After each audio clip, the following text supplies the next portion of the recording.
FEU head coach Tina Salak is still searching for more consistency from her team. The Lady Tams are currently second in the standings with a 6-3 record. Their latest victory came at the expense of the winless UE Lady Warriors in straight sets.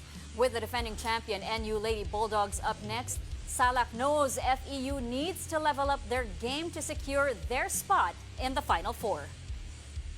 Technically, doon sa game, nakuha naman namin yung gusto naming win. But, yun nga, parang, siyempre, may mga opportunities din na namimiss namin sa pagdating sa laro.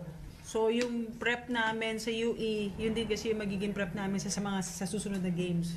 So, thank you sa mga players na nag-contribute. And then, trabaho pa ulit. Kasi gusto din natin na magkaroon ng magandang standing after itong second round. Every game naman ngayon, second round, very important. So, syempre, ngayon yung UE, yung game namin against UE, magandang prep din yon para sa amin for NU game. But syempre, iba pa rin yung magiging adjustment namin against NU game. Iba din yung nangyari kanina.